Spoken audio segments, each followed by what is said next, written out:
लोकसभा चुनाव को लेकर बीजेपी की बैठक से जुड़ी बड़ी खबर है। यूपी को लेकर बीजेपी कार्यालय में बैठक शुरू हो गई है। गृह मंत्री अमित शाह बैठक में मौजूद हैं।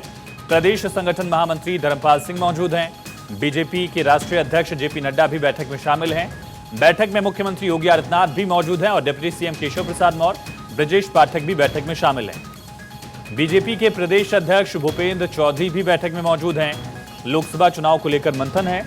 बीजेपी की कमजोर सीटों को लेकर भी चर्चा है। कमजोर सीटों के उम्मीदवारों के नाम को लेकर मंथन लगातार चल रहा है। खास करके जो सीटें बीजेपी ने 2019 में गंवाई, उनको लेकर बीजेपी लगातार तैयारी कर रही है और कुछ 17 सीटों को लेकर खास फोकस बीजेपी का जो डी कैटेगरी की सीटें हैं उनको लेकर तैयारी, जिसमें मैनपुरी और संभल, मुरादाबाद, सहारनपुर, बिजनौर, नगीना, अमरोहा, ये तमाम सीटें हैं जिसको लेकर बीजेपी फीडबैक के आधार पर आगे चर्चा कर रही है।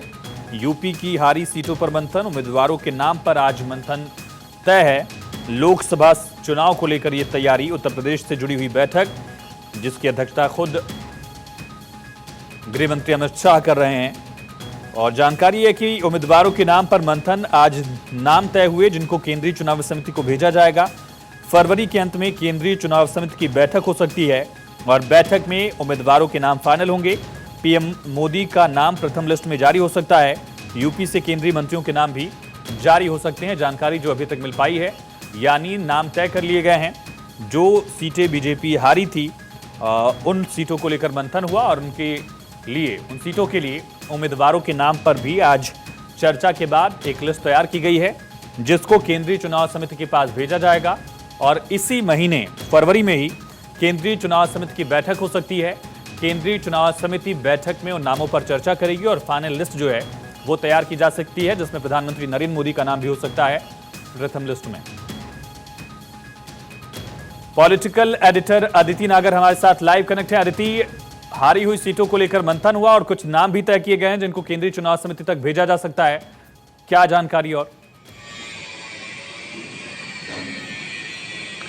देखिए, भारतीय जनता पार्टी आज लगातार बैठकों की मैराथन दौरों पे है। अब आपको बिंदुवार बताते हैं कि सुबह से क्या कुछ हो चुका है। देखिए, सबसे पहले आपको बताएं कि लोकसभा चुनाव को लेकर पहले प्रभारियों की बैठक हुई और उस बैठक में किन मुद्दों पर चर्चा की गई वो सबसे महत्वपूर्ण है।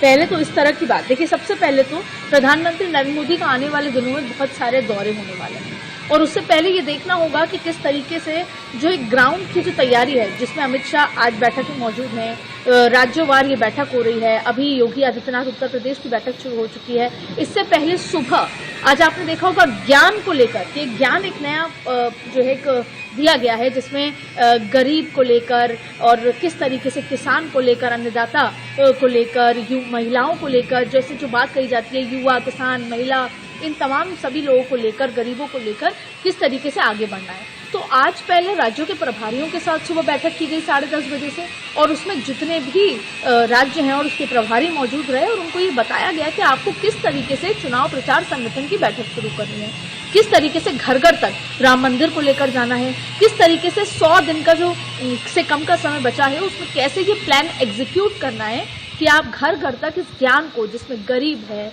जिसमें युवा है, जी से ज्ञान, वाई से युवा, ए से अन्नदाता और एम से महिला, तो इसको कैसे घर घर तक लेकर जाना है और ये बताना है कि कैसे प्रधानमंत्री नरेंद्र मोदी ने इस पर काम किया।